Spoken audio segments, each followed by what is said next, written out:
అందరికీ నమస్కారం అండి. పోలిపాడ్యమి శుభాకాంక్షలు. ఏ నదికి వెళ్ళలేదు కాబట్టి ఇంట్లోనే దీపాలు వదలడం జరిగిందండి. ఇలా అలంకరించుకొని తులసి కోట దగ్గర పద్మం వేసుకున్నాను పిండితోటి.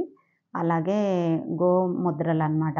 అలా గోముద్రల మాదిరిగా వేసుకొని పసుపు, కుంకుమ అలంకరించుకొని ఈ తాంబాళం అక్కడ పెట్టేసుకొని నీటిని అందులో పోసుకోవడం జరిగిందండి. అలాగే దానిలో పసుపు, కుంకుమ, పూరేకులు అన్నీ వేసుకొని అందులోనే అన్ని నదులు నిక్షిప్తమైన విధంగా గంగే చ యమునే కృష్ణే గోదావరి నర్మదా చెన్ను కావేరి జలేస్నం సన్నిధం కురు.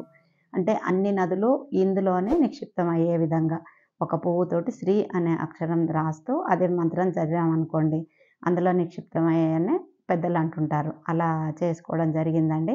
దీపాలని నేను ఆకులో ఆవు నేతితో తడుపుకొని ఒక 33వి తడుపుకొని వెలిగించుకొని వదలడం జరిగిందండి.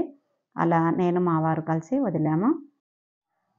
అలా ప్రసాదాన్ని కొబ్బరికాయ ప్రసాదాన్ని పెట్టడం జరిగిందండి. ఇలా కార్తీక మాస నెల రోజుల పూజ ముగింపు అయిందనమాట.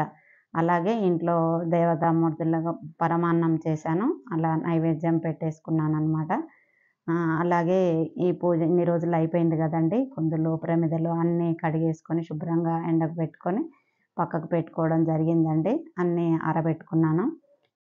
ఇవన్నీ ఒక కాటన్ బాక్స్‌లో పక్కకు పెట్టేసుకుంటానండి. మీరు కూడా పోలిపాడ్యమి ఏ విధంగా చేశారో కామెంట్ బాక్స్‌లో తెలియజేయండి. అలాగే మీకు ఈ వీడియో నచ్చినట్లయితే లైక్ చేసి షేర్ చేయండి. అలాగే సబ్స్క్రైబ్ చేసుకోండి. Thank you for watching my video. Next వీడియోలో కలుద్దామండి. ఓకే. Bye bye.